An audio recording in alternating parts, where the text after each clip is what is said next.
നിമിഷപ്രിയയുടെ മോചനത്തിനുള്ള സാധ്യത പൂർണ്ണമായും അടഞ്ഞിട്ടില്ലെന്ന് കേന്ദ്ര സർക്കാർ വൃത്തങ്ങൾ വ്യക്തമാക്കുന്നുണ്ട്. കൊല്ലപ്പെട്ട തലാലിന്റെ കുടുംബമാണ് അന്തിമ തീരുമാനമെടുക്കേണ്ടത്. ഒത്തുതീർപ്പിനുള്ള ചർച്ചകൾ തുടരുമെന്നും സർക്കാർ വൃത്തങ്ങൾ അറിയിച്ചു. നിമിഷപ്രിയയുടെ വധശിക്ഷ വാർത്ത വിദേശകാര്യ മന്ത്രാലയം സ്ഥിരീകരിച്ചിരുന്നു. നിമിഷപ്രിയയുടെ വധശിക്ഷ 1 മാസത്തിനകം നടപ്പാക്കാനാണ് യമൻ പ്രസിഡന്റ് അനുമതി നൽകിയത്. TG സജിത്ത് ചേരുന്നുണ്ട് വിശദാംശങ്ങളുമായി. സജിത്ത്, ഏറെ നിരാശപ്പെടുത്തുന്ന വാർത്തയായിരുന്നു ഇന്നലെ വൈകിട്ടോടുകൂടി പുറത്തു വന്നത്. അതായത് മലയാളി നഴ്സിന്റെ മോചനത്തിന് വേണ്ടി പല രീതിയിലുള്ള ഇടപെടലുകൾ നടത്തിക്കൊണ്ടിരിക്കുകയായിരുന്നു. നിമിഷപ്രിയയുടെ അമ്മ കഴിഞ്ഞ 5 മാസമായി യമനിലുണ്ടായിരുന്നു. അവസാനം അവർക്ക് ബ്ലഡ് മണി നൽകുന്നതുമായി ബന്ധപ്പെട്ട ചർച്ചകളൊക്കെ പുരോഗമിക്കുന്നതിടെയാണ് യമൻ പ്രസിഡന്റ് വധശിക്ഷ നടപ്പാക്കാൻ അനുമതി നൽകിയത്. പക്ഷെ ഇപ്പോൾ ആശ്വാസകരമാകുന്ന രീതിയിൽ അല്ലെങ്കിൽ ചില പ്രതീക്ഷ നൽകുന്ന രീതിയിലുള്ള വിവരങ്ങൾ കൂടി പുറത്തു വരുന്നുണ്ടല്ലോ. കേന്ദ്ര സർക്കാർ ഇതിനു വേണ്ട ഇടപെടൽ നടത്തുമെന്ന് മന്ത്രി ജോർജ് കുര്യൻ വ്യക്തമാക്കുന്നു. ഈ സാധ്യത, നിമിഷപ്രിയയുടെ മോചനത്തിനുള്ള സാധ്യത പൂർണ്ണമായും അടഞ്ഞിട്ടില്ലെന്ന് പറയുന്നു. എത്രത്തോളം പ്രതീക്ഷയുണ്ട് സജിത്ത്? ടോം സൂചിപ്പിച്ചതുപോലെ തന്നെ നിമിഷപ്രിയയുടെ മോചനം വഴിമുട്ടിയോ, വധശിക്ഷ നടപ്പാക്കപ്പെടുമോ എന്നതായിരുന്നു ഇന്നലെ പുറത്തു വന്ന വാർത്തകളുടെ അടിസ്ഥാനത്തിലുണ്ടായ ഒരു ആശങ്ക. പക്ഷേ ഇന്ന് കേന്ദ്ര വിദേശകാര്യ മന്ത്രാലയം നൽകുന്ന ഒരു വിശദീകരണമാണ് പുതിയ പ്രതീക്ഷകൾ ഇക്കാര്യത്തിൽ നൽകുന്നത്. അതായത് വെറും സാങ്കേതികമായ നടപടിക്രമം മാത്രമാണ് യമൻ ഭരണകൂടം ഇതുവരെ നിർവഹിച്ചിട്ടുള്ളത്. അതായത് വധശിക്ഷയ്ക്ക് പ്രധാനമന്ത്രി, അവിടെ പ്രസിഡന്റ് അനുമതി നൽകി എന്നത് സ്വാഭാവികമായ നടപടിക്രമമാണ്. പക്ഷേ അതിനപ്പുറത്തേക്ക് ചർച്ചകൾക്ക് ഇനിയും പ്രസക്തി ഉണ്ട് എന്ന് തന്നെയാണ് വിദേശകാര്യ മന്ത്രാലയം വ്യക്തമാക്കുന്നത്. ഇന്നലെ ഇത് സംബന്ധിച്ച ചർച്ചകൾ നടത്തുന്ന ആക്ഷൻ കൗൺസിലും സമാനമായ നിലപാടെടുത്തിരുന്നു.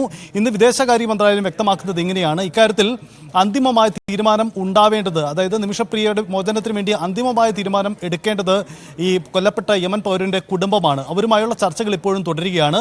അവരനുകൂലമായൊരു നിലപാടെടുത്താൽ, ഈ ചർച്ചകൾ ഫലം കണ്ടാൽ സ്വാഭാവികമായും മോചനത്തിന് വഴി തുറക്കുമെന്ന പ്രതീക്ഷ തന്നെയാണുള്ളത്. കേന്ദ്ര സർക്കാരും ഇക്കാര്യത്തിൽ സാധ്യമായ എല്ലാ വഴികളും തേടുന്നുണ്ട് എന്നതാണ് വിദേശകാര്യ മന്ത്രാലയം അറിയിച്ചിരിക്കുന്നത്. പക്ഷേ ഈ ചർച്ചകൾ ഏതു തരത്തിലാണ് സർക്കാർ ഏകോപിപ്പിക്കുക എന്ന കാര്യത്തിൽ ഒരു വ്യക്തതക്കുറവ് ഇപ്പോഴുമുണ്ട്. കാരണം യമനിൽ നടന്ന ഈ കുറ്റവുമായി ബന്ധപ്പെട്ട് കേന്ദ്ര സർക്കാരിന് ഇടപെടുന്നതിന് ചില പരിമിതികളുണ്ട് എന്ന കാര്യം നേരത്തെ തന്നെ സർക്കാർ വ്യക്തമാക്കിയിരുന്നു. പാർലമെന്റിലടക്കം ഇക്കാര്യം വ്യക്തമാക്കിയിരുന്നുമാണ്. കാരണം നയതന്ത്ര ബന്ധങ്ങൾ സാധ്യമാവാത്ത ഒരു ഭരണകൂടമാണ് നിലവിൽ യമനിലുള്ളത്. അതുകൊണ്ട് തന്നെ ഈ വിഷയത്തിൽ സർക്കാരിന് ആ തരത്തിൽ നേരിട്ട് ഇടപെടുന്നതിന് ചില തടസ്സങ്ങളുണ്ട് എന്നതാണ് സാഹചര്യം. ഇതേ തുടർന്നാണ് ആക്ഷൻ കൗൺസിൽ ഒരു പ്രത്യേക മിഷൻ രൂപീകരിച്ച് അതുമായി മുന്നോട്ട് പോകുന്നത്. ഇപ്പോൾ നിമിഷപ്രിയയുടെ അമ്മ പ്രേമകുമാരി അടക്കമുള്ളവർ ഇപ്പോഴും സലായിലുണ്ട്. അവർ ഈ ബന്ധപ്പെട്ട ഈ യമൻ പൗരന്റെ കുടുംബവുമായുള്ള ആശയവിനിമയം ഇപ്പോഴും തുടരുകയാണ്. ഇതിനകം തന്നെ ഈ വാർത്തകൾ പുറത്തു വന്നതിന് ശേഷം പ്രേമകുമാരിയുടെ അടക്കമുള്ള പ്രതികരണങ്ങളും പുറത്തു വന്നിട്ടുണ്ട്. അവരും ആശങ്കകൾ ഉണ്ടെങ്കിൽ കൂടിയും പ്രതീക്ഷ കൈവിട്ടിട്ടില്ല. ഇപ്പോഴും ചർച്ചകൾ തുടരുന്നു എന്നതാണ് സാഹചര്യം. ചർച്ചകൾ പൂർണ്ണമായും വഴിമുട്ടി എന്ന തരത്തിൽ വരുന്ന വാർത്തകൾ അത് തെറ്റ് എന്ന് തന്നെയാണ്. കാരണം 1 മാസത്തിനകം നിമിഷപ്രിയയുടെ വധശിക്ഷ നടപ്പാക്കണമെന്നാണ് യമൻ പ്രസിഡന്റ് വ്യക്തമാക്കിയിരിക്കുന്നത്. അദ്ദേഹം അതിനുള്ള അനുമതി നൽകിയിരിക്കുന്നത്. ഈ 1 മാസത്തിനുള്ളിൽ തന്നെ ഇക്കാര്യത്തിലൊരു ചർച്ചകൾ സാധ്യമാകണം. അതിനുള്ള നടപടികൾ സ്വീകരിക്കേണ്ടത് കേന്ദ്ര സർക്കാരാണ്. ജോർജ് കുര്യൻ ഈ വിഷയത്തിൽ ഇടപെടും എന്ന് വ്യക്തമാക്കിയിട്ടുണ്ട്. പക്ഷെ അത്തരം ഈ 1 മാസത്തിനുള്ളിൽ ഈ വധശിക്ഷ നടപ്പാക്കാനുള്ള നടപടികളുമായി യമൻ ഭരണകൂടം പോവുകയാണെങ്കിൽ അതിനെതിരെ അല്ലെങ്കിൽ ആ നീക്കത്തെ ചെറുക്കാൻ വേണ്ടിയുള്ള എന്ത് നടപടികളായിരിക്കും ഇനി കേന്ദ്ര സർക്കാരിന്റെ ഭാഗത്ത് നിന്ന് ഉണ്ടാകേണ്ടത്? ഈ കുടുംബവുമായി, അതായത് തലാലിന്റെ കുടുംബം, കൊല്ലപ്പെട്ട തലാലിന്റെ കുടുംബമാണ് അന്തിമ തീരുമാനമെടുക്കേണ്ടതെന്ന് പറയുന്നു. ആ കുടുംബമായിട്ടായിരിക്കുമോ അതോ യമൻ ഭരണകൂടമായിട്ടായിരിക്കുമോ കേന്ദ്ര സർക്കാരിന്റെ പ്രതിനിധികൾ ചർച്ച നടത്തേണ്ടത്? ടോമ, ഇക്കാര്യത്തിൽ നമുക്ക് മനസ്സിലാക്കാനാവുന്നത് സർക്കാരിൻ്റെ ഒരു ഔദ്യോഗിക രൂപത്തിലുള്ള ചർച്ചകൾക്ക് ചില ബുദ്ധിമുട്ടുകളുണ്ട്, ചില സാധ്യതക്കുറവുകളുണ്ട്. അതുകൊണ്ട് തന്നെ കേന്ദ്ര സർക്കാർ നേരത്തെ തന്നെ ആ ചർച്ചകളുടെ ഒരു ബുദ്ധിമുട്ട് നിമിഷപ്രിയയുടെ കുടുംബത്തെ അറിയിച്ചിരുന്നു.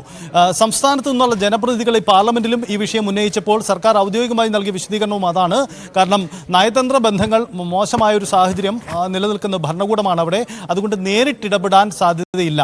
മറിച്ച് ഇനി അവശേഷിക്കുന്ന ഒരു സാധ്യത ഒരുപക്ഷെ ഈ കുടുംബവുമുള്ള ചർച്ചകളിൽ കേന്ദ്ര സർക്കാർ എന്തെങ്കിലും മറ്റ് സഹായങ്ങൾ നൽകുക എന്നതാണ്. അതിൻ്റെ ഭാഗമായിട്ടാണ് സാധാരണ നയതന്ത്ര രീതികൾക്ക് വിഭിന്നമായി ഒരു ആക്ഷൻ കൗൺസിൽ പ്രവർത്തിക്കുകയും അവിടെ പ്രേമകുമാരിക്ക് നേരിട്ടെത്താനുള്ള സാഹചര്യങ്ങളും ഒരുക്കുന്നത്.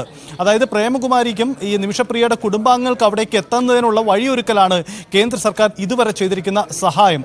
ഇതിനപ്പുറത്തേക്ക് മറ്റെന്തെങ്കിലും സഹായങ്ങൾ ഉണ്ടോ എന്ന കാര്യത്തിൽ കേന്ദ്ര സർക്കാർ വ്യക്തത വരുത്തിയിട്ടില്ല. ഒരുപക്ഷെ ഈ വിഷയത്തിൽ നയതന്ത്ര ബന്ധത്തെ ബാധിക്കാത്ത തരത്തിൽ അല്ലെങ്കിൽ മറ്റെന്തെങ്കിലും നീക്കങ്ങൾ കേന്ദ്ര സർക്കാരിൻ്റെ ഭാഗത്തുനിന്നുണ്ടെങ്കിൽ അത് പരസ്യമാക്കാനും സാധ്യതയില്ല. അത് രഹസ്യമായി തന്നെ അത്തരം ചർച്ചകൾ നടക്കാനാണ് സാധ്യത. എന്തായാലും കേന്ദ്ര സർക്കാരിനും പൂർണ്ണമായ വഴി അടയ്ക്കുന്നില്ല. നിമിഷപ്രിയയുടെ മോചനത്തിനുള്ള വഴികൾ ഇപ്പോഴുമുണ്ട് എന്നതാണ് അവർ പ്രതീക്ഷ വയ്ക്കുന്നത്. അവിടെയാണ് ടോം സൂചിപ്പിച്ച ഒരു പ്രത്യേക സാഹചര്യമുള്ളത്. കാരണം ഒരു മാസത്തിനുള്ളിൽ വധശിക്ഷ നടപ്പാക്കപ്പെടുമെന്നൊരു ആശങ്കയുണ്ട്. അങ്ങനെയെങ്കിൽ അതിനു മുമ്പായി തന്നെ ഈ ചർച്ചകൾ പൂർത്തീകരിക്കണം, അത് ഫലം കാണണം. അങ്ങനെയെങ്കിൽ വേഗത്തിൽ ഈ കാര്യങ്ങൾ നടക്കേണ്ടതുണ്ട്. നമുക്കറിയാം, വേഗത്തിൽ ഈ നിമിഷപ്രിയയുടെ മോചനം സാധ്യമാകും. അതിന് ഫണ്ട് രൂപീകരിക്കപ്പെടുന്നു. ആക്ഷൻ കൗൺസിലിൻ്റെ അങ്ങോട്ടുള്ള പ്രവർത്തനം ഉണ്ടായപ്പോൾ തന്നെ സാധ്യമാവുമെന്ന് കരുതിയതാണ്. പക്ഷേ നടപടിക്രമങ്ങൾ നീണ്ടുപോവുകയാണ്. അവിടെ പലപ്പോഴും തടസ്സമായത് ഈ കുടുംബവുമായുള്ള ചർച്ചയ്ക്ക് നേരിട്ട് അവസരം കിട്ടുന്നില്ല എന്നതാണ്. അവിടെയുള്ള യമനിൽ തങ്ങുന്ന കുടുംബത്തിൻ്റെയും ഒപ്പം തന്നെ ആക്ഷൻ കൗൺസിൽ ആളുകളും ബന്ധപ്പെടുമ്പോൾ വ്യക്തമാക്കുന്ന ഒരു കാര്യം, പലപ്പോഴും ആ കുടുംബവുമായി നേരിട്ട് ആശയവിനിമയം നടത്താൻ കഴിയാത്ത സാഹചര്യം ഇവർക്ക് മുന്നിലുണ്ട്. പക്ഷേ ആശയവിനിമയം നടക്കുകയാണ്, ചർച്ചകൾ മുന്നോട്ട് പോവുക എന്നതാണ് ഇപ്പോഴും വ്യക്തമാവുന്ന കാര്യം. ഒരു ഘട്ടത്തിൽ ഏറ്റവും പ്രതീക്ഷ തോന്നുന്ന ഒരു ഘട്ടം ഉണ്ടായിരുന്നെങ്കിൽ കൂടിയും പിന്നീട് ചർച്ചകൾ വഴിമുട്ടുന്ന സാഹചര്യം ഉണ്ടായിരുന്നു. പക്ഷേ വീണ്ടും ഈ ചർച്ചകളുമായി മുന്നോട്ട് പോവുകയാണ്. ജയിലിലുള്ള നിമിഷപ്രിയയുടെ മാതാവ് പലവട്ടം കൂടിക്കാഴ്ച നടത്തിയിട്ടുണ്ട്. ഒപ്പം തന്നെ ടെലഫോണിലും നാട്ടിലുള്ള കുടുംബാംഗങ്ങളുമായി ബന്ധപ്പെടാൻ കഴിയുന്നുണ്ട്. നിലവിൽ അത്തരം സാഹചര്യമുണ്ട്. എന്തായാലും മോചനം സാധ്യമാക്കാൻ വേണ്ടി എല്ലാവരും ഒന്നിച്ചു നടന്നുള്ള നീക്കങ്ങൾ തന്നെ വേണമെന്ന് കുടുംബാംഗങ്ങളും ആവർത്തിക്കുന്നുണ്ട്. കേന്ദ്ര സർക്കാരിൻ്റെ ഇപ്പോഴത്തെ ഈ ഒരു അറിയിപ്പ് വരുന്നത് സ്വാഭാവികമായും അവർ തന്നെ വ്യക്തമാക്കുന്നുണ്ട്. മാധ്യമങ്ങൾ തുടർച്ചയായി ഇക്കാര്യത്തിൽ ബന്ധപ്പെടുന്നുണ്ട്. അതുകൊണ്ടുകൂടിയാണ് കേന്ദ്ര വിദേശകാര്യ മന്ത്രാലയം ഇക്കാര്യത്തിൽ ഒരു വ്യക്തത വരുത്താൻ ശ്രമിക്കുന്നത് എന്നതാണ് വാർത്താക്കുറിപ്പിൽ വ്യക്തമാക്കിയിട്ടുള്ള കാര്യം. പക്ഷേ ഏതു തരത്തിലാണ് ഈ ചർച്ചകൾ കേന്ദ്ര സർക്കാർ നേരിട്ട് നടത്താൻ ഉദ്ദേശിക്കുന്നത് എന്ന കാര്യത്തിൽ വ്യക്തത വരുത്തിയിട്ടില്ല. ഒരു പക്ഷേ അതെന്തെങ്കിലും മറ്റു തരത്തിലുള്ള നീക്കങ്ങളാണെങ്കിൽ അത് പരസ്യമാക്കിക്കൊണ്ടുള്ള ഒരു നീക്കമാവാൻ കൂടി സാധ്യതയുമില്ല. എന്തായാലും സാധാരണ രീതിയിലുള്ള നയതന്ത്ര വഴികളിലൂടെ അല്ലാതെ ഇക്കാര്യത്തിൽ നിമിഷപ്രിയയുടെ മോചനം സാധ്യമാക്കാനുള്ള വഴികൾ തേടലായിരിക്കാം കേന്ദ്ര സർക്കാർ ശ്രമിക്കുക.